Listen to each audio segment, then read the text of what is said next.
students. In today's class, I am starting new chapter from Unit 9.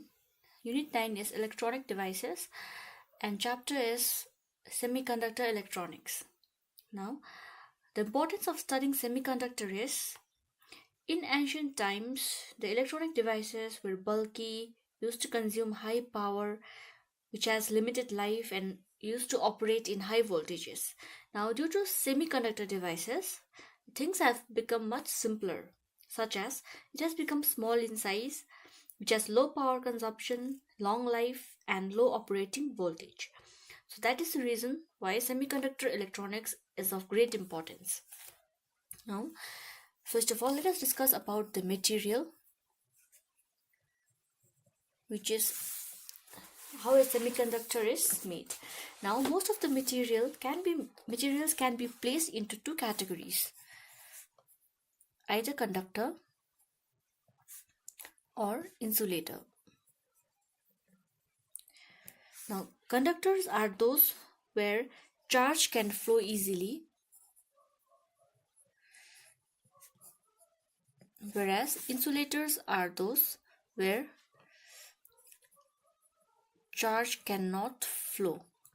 This is what we know about conductors and insulators. The distinction between the conductor and insulator can be explained on the basis of number of free electrons. Charge means we are talking about free electrons. So in conductor, there are high number of free electrons which move freely, while insulators have practically no free electrons. Now, the temperature coefficient of resistance of conductor is positive. That is, resistivity or electrical resistance increases with rise in temperature. So, if temperature rises, electrical resistivity increases or electrical conductivity decreases. But it doesn't affect insulator, it only affects conductor. Now, there are, however, certain materials where electrical conductivity is intermediate between conductor and insulator. So, there is a material which lies between conductor and insulator. They are known as, which lies in between, that device or that material is known as semiconductor, such as carbon, silicon, germanium are examples of semiconductor. In semiconductors, the outmost valence electrons are neither so rigid with the atom as in insulator or nor loosely bound as in conductor. So the electrons are intermediate, not tightly bound nor loosely bound. The temperature coefficient resistance of semiconductor is negative.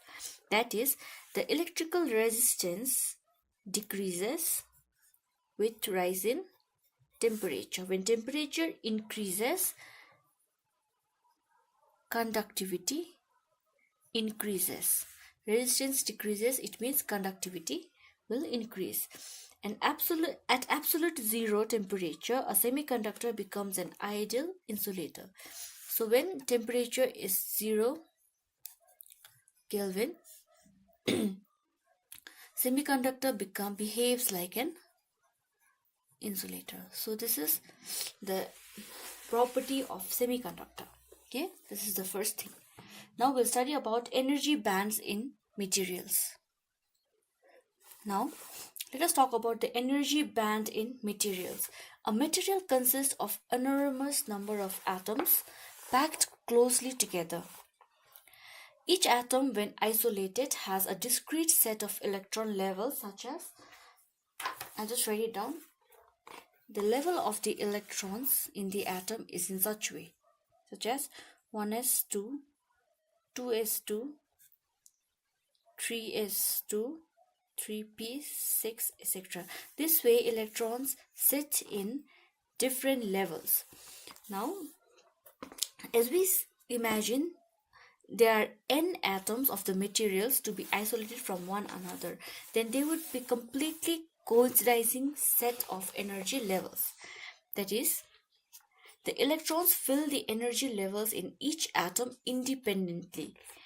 As the atom approach one another to form a material, a continuous increasing interaction occurs between them, which causes each of the level to split into n distinct levels.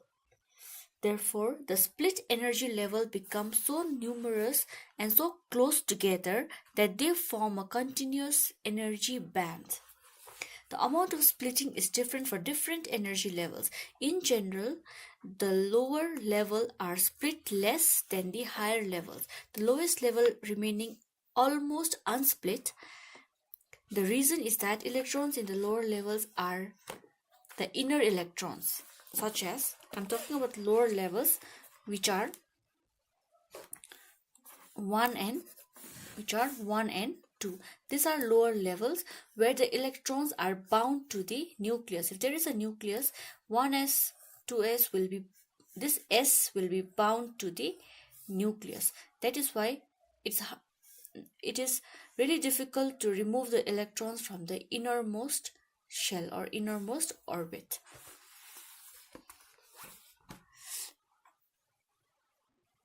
On the other hand, electrons in the higher levels are the valence electrons, such as electrons over here. This electron, which is there to be in this one, 3p, they are the valence electron.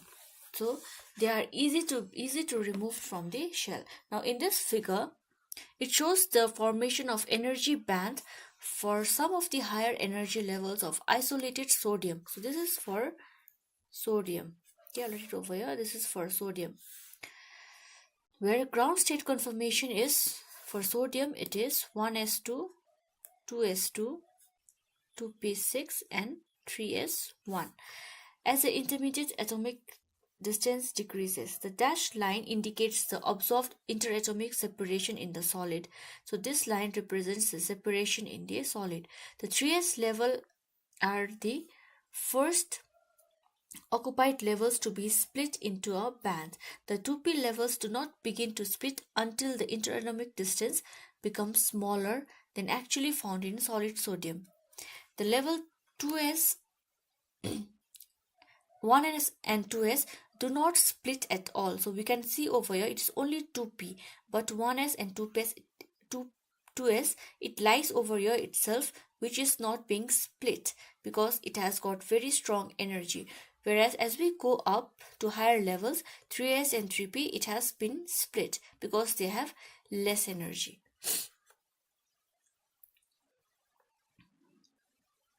Now the energy band in the solid corresponds to energy level in an atom. An electron in a solid can have only energies that fall within this energy bands. So this can have energies in this type of energy bands. The various energy band in a solid may or may not overlap depending upon the structure of the solid. If they do not overlap, then the interval between them represent energies which the electron in the solid cannot have. These intervals are called forbidden gaps. Now I'll draw the energy level diagram of a solid, a simpler one, okay?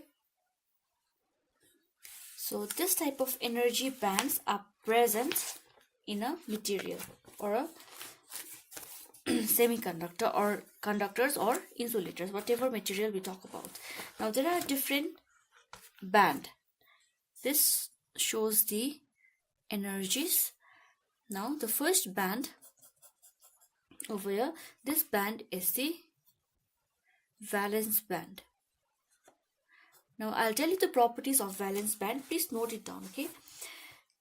The first one is the energy band which is formed by grouping the range of energy levels of the valence electron. So over here only the valence electron is there. So this band where the electrons which valence electrons set are known as valence band. Valence band is present below the conduction band. So this band over here is known as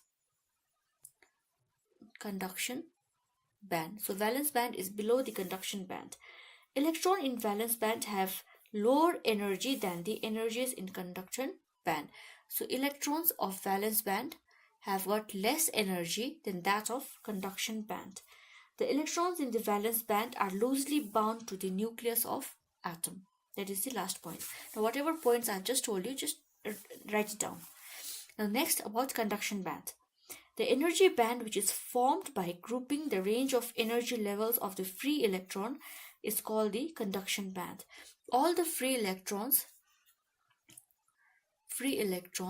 they sit on the conduction band. So after grouping the energies of free electrons, we get a band known as conduction band. Generally, number 2 point, the conduction band is empty, but when external energy is applied, the electrons of the valence band jumps to the conduction band. So if external energy is there, the electrons from this band jumps to the upper band. Second point. Now the third point. Electrons in the conduction band have higher energies than that of electrons in the valence band. Now the last one is, the conduction band electrons are not bound to the nucleus of the atom.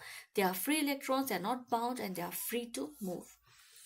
Now the gap between conduction band and valence band is known as forbidden gap or forbidden band or energy gaps. Okay, the energy gap which is present between the valence band and the conduction band by separating these two energy bands is called forbidden band or forbidden gap. Now this is about forbidden gap, conduction band and valence band. Okay, now the next is classification of materials on the basis of energy band concept. Okay, now without going in much detail, I'll just give it a diagram. Okay, first of all, we'll draw for conductors. Now for conductors, this is the energy, this level shows the energy. Now first band is valence band. This is valence band. Now in conductor, valence band and conduction band, they overlap. Okay, the upper band is, I'll draw with a different color. The upper band is conduction band. The lower band is valence band. So valence band and conduction band, they overlap. The energy gap is 0. The energy gap between the valence and the conduction band is 0. So in conductor,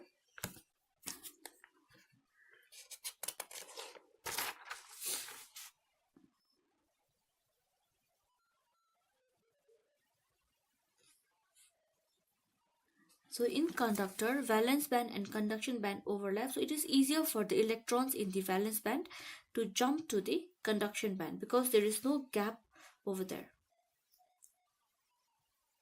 The few example of conductor is beryllium. Okay, one of the example is beryllium.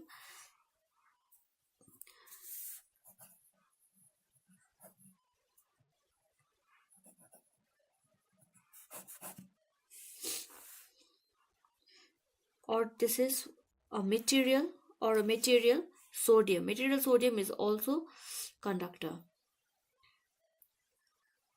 So few more properties are also given in the book. For your understanding, this diagram is enough for separation of different materials on the basis of conduction band. If you have to draw a diagram, then this diagram is enough. Now let us draw for semiconductor.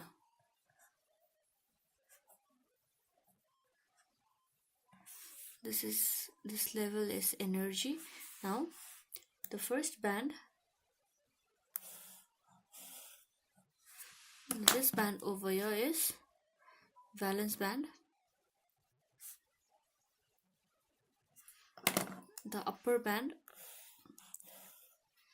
is the conduction band.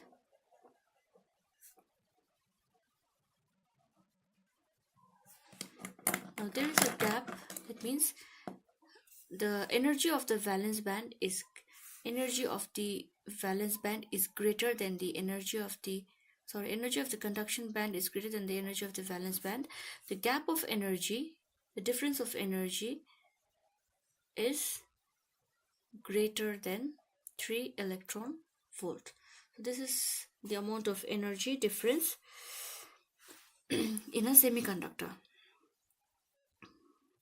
It is not same for every semiconductor. It might be different for different types of semiconductor.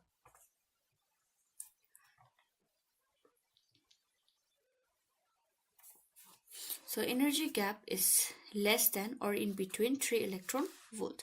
Now the third type of material we are going to talk about is insulator.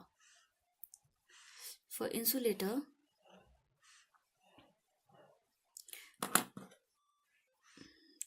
this is conduction band, this is valence band.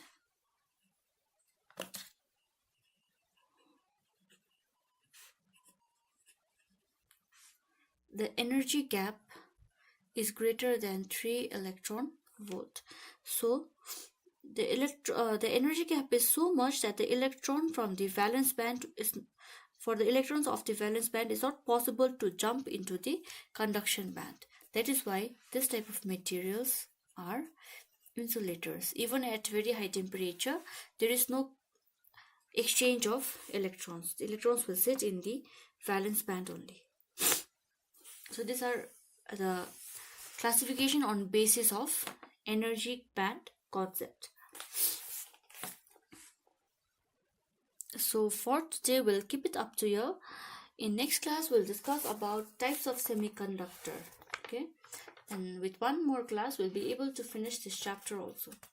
So whatever I've told you, if I'm speaking too fast, do pause the video and do make the note of everything which I've told you. Okay, every note which I've given to you. So this much for today. Thank you.